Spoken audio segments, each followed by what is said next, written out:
Hello అండి అందరికీ, నేను మీ ప్రియా రాజ్ని. Welcome back to my channel Chitti Kathalu by Priya.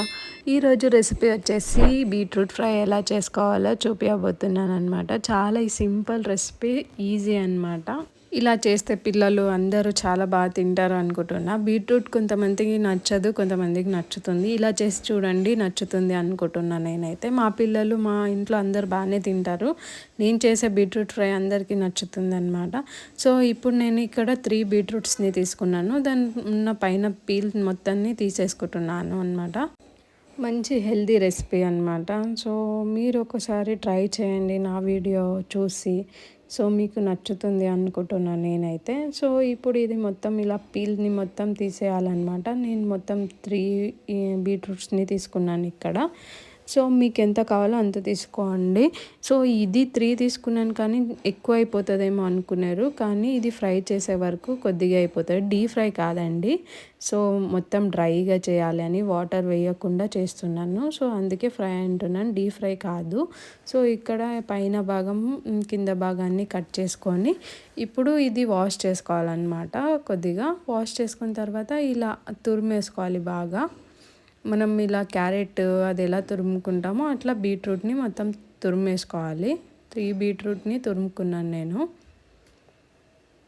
ఇక్కడ చూడండి, ఇంత అయ్యిందనమాట 3 బీట్రూట్స్. చూడడానికి ఇది ఎక్కువనే కనిపిస్తుంది, బట్ ఇది ఫ్రై చేస్తే కొద్దిగా అవుతుంది. ఇప్పుడు నేను స్టవ్ ఆన్ చేసి ఇది పెన్నం పెట్టాను అనమాట. సో చపాతీ లేకుంటే దోశ పెన్నం ఉంటుంది కదా, సో దానిపైన ఇట్లా ఫ్రై చేసుకోవాలి, వేపుకోవాలన్నమాట. సో నేను ఇప్పుడు ఇక్కడే వేసాను. ఇది కొద్దిగా పచ్చి వాసన వెళ్ళేంత వరకు వేపుకోవాలి, కొద్దిగా సిమ్లో పెట్టి అనమాట. ఎందుకంటే ఇది కొద్దిగా స్మెల్ తెలిసిపోతుంది అప్పుడే, చేంజ్నెస్. బీట్రూట్ స్మెల్ వేరే వస్తుంది, బట్ వేపినాక ఒక స్మెల్ వస్తుంది అనమాట. సో మీరు ఒకసారి ట్రై చేయండి అనమాట. సో ఇలా వేపుకోవాలి బాగా. సో మీకు కింద ఇలా అంటుకుంటుంది అంటే కొద్దిగా ఆయిల్ వేసుకోండి. సో నేనేం ఆయిల్ వేయలేదు. సో ఉట్టిగానే వేపుకుంటున్నా ఇలానే. చూడండి కలర్ ఎలా చేంజ్ అవుతుందో, కొద్దిగా బ్రౌన్ టైప్ అయిపోతుంది కదా, రెడ్డిష్ అయిపోయింది కదా. సో ఇలా కొద్దిగా బాగా వేపుకోవాలన్నమాట. సో చూపిస్తున్నా చూడండి ఎలా వేపుకోవాలని. సో అది వేగిన తర్వాత ఇప్పుడు నేను మళ్ళీ స్టవ్ ఆన్ చేసి ప్యాన్ పెట్టి 2 టేబుల్ స్పూన్ ఆయిల్ వేసానండి. 2 టేబుల్ స్పూన్ ఆయిల్ వేసిన తర్వాత హీట్ అయిన తర్వాత వెల్లుల్లిని ఎక్కువ వేయాలండి ఇందులో, కచ్చపచ్చ దంచి. అవి వెల్లుల్లి వేసిన తర్వాత కొద్దిగా ఆవాలు, జీలకర్ర 1/2 టేబుల్ స్పూను, కొద్దిగా కరివేపాకు వేసాను. తర్వాత 1 ఆనియన్ వేసాను అనమాట. సో అది బాగా ఫ్రై కావాలి, కొద్దిగా రెడ్నెస్ అయ్యేంత వరకు కొద్దిగా మగ్గియాలన్నమాట.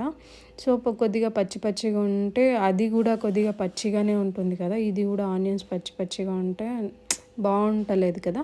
సో అందుకని కొద్దిగా సాల్ట్ వేసాను, తగినంత సాల్ట్ వేసుకోండి.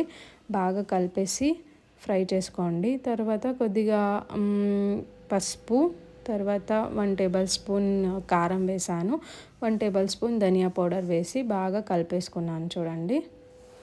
సో ఆనియన్ మగ్గిన తర్వాతనే వేసాను.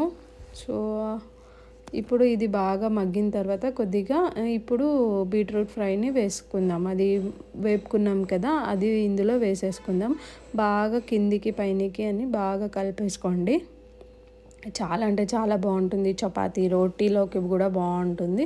రైస్లోకి కొంతమందికి నచ్చదు, బట్ మనం హెల్దీ ఫుడ్ తినాలంటే తినాల్సిందే పక్కా కదా. సో లాస్ట్కి కొత్తిమీరతో గార్నిష్ చేసేసుకోండి. చాలా ఈజీ రెసిపీ అండి, చాలా సింపుల్ అంటే సింపుల్ రెసిపీ అనమాట. ఎవరైనా చేసుకోవచ్చు. సో బ్లడ్ లేని వాళ్ళు కూడా ఇలా చేసుకొని తినవచ్చు. మనకు బీట్రూట్ తినాలి అనిపించకపోతే ఇలా చేసుకొని కూడా తినండి.